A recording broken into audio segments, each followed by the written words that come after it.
আসসালামু আলাইকুম রহমতুল্লাহি ওয়া বারাকাতুহু।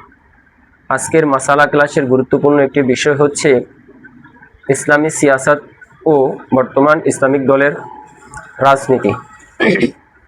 ইসলামী সিয়াসত বলা হয় আল্লাহর জমিনে আল্লাহর হুকুম বাস্তবায়ন করার জন্য প্রত্যেকটা মুসলমান চেষ্টা করে যাওয়া।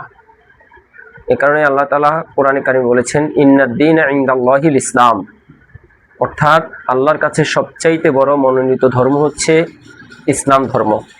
এই ইসলাম ধর্মকে আল্লাহর হুকুম, ফরজ, বিধান, নবীজির আদর্শ, সুন্নত, নফল, ওয়াজিব এই তদ অনুযায়ী জমিনের মধ্যে হুকুমত বাস্তবায়ন করাই হচ্ছে ইসলামী সিয়াসত। বর্তমান আমরা যারা বাংলাদেশের জমিনে ইসলামী সিয়াসত অর্থাৎ ইসলামী রাজনীতি করি, দুঃখজনক বিষয় হচ্ছে আমরা ইসলামী রাজনীতি করি ঠিক, কিন্তু আমরা রাসূলের আদর্শ অনুযায়ী ইসলামী রাজনীতি করি না। আল্লাহ রাসূল সাল্লাল্লাহু আলাইহি ওয়াসাল্লাম ইসলামী সিয়াসত অর্থাৎ ইসলামী হুকুমত বাস্তবায়ন করতে গিয়ে কখনোই ফরজ বিধান আল্লাহর হুকুমকে লঙ্ঘন করেননি। কিন্তু বর্তমান আমরা ইসলামী হুকুমত বাস্তবায়ন করতে গিয়ে আমরা আল্লাহর হুকুম, ফরজ বিধানকেই আমাদের হুকুমতে যাওয়া অর্থাৎ ক্ষমতায় যাওয়ার কৌশল বানিয়ে ফেলেছি।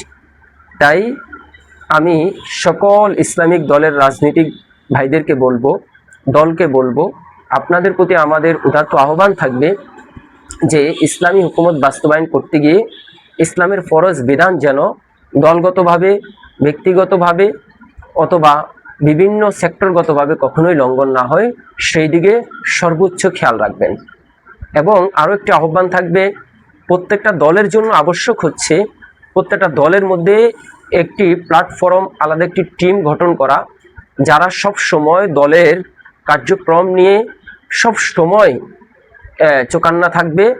দলের প্রত্যেকটা কার্যক্রম, প্রত্যেকটা জিনিস আল্লাহর হুকুম অনুযায়ী, রাসূল কারীম সাল্লাল্লাহু আলাইহি ওয়াসাল্লামের আদর্শ অনুযায়ী হচ্ছে কিনা সেটার উপরে তাদের তৎপরতা থাকবে।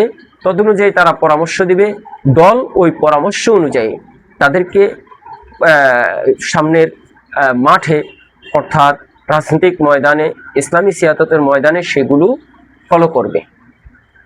তাই সকল দলের ভাই ও বন্ধুদের প্রতি উদাত্ত আহ্বান থাকবে, যেহেতু প্রত্যেকটা মুসলমানের উপরে ইসলামী হুকুমত বাস্তবায়ন করা ফরজ, আপনাদের উপরে এই দায়িত্ব, সেই দায়িত্ব থেকে আপনারা দল গঠন করে দল পরিচালনা করছেন।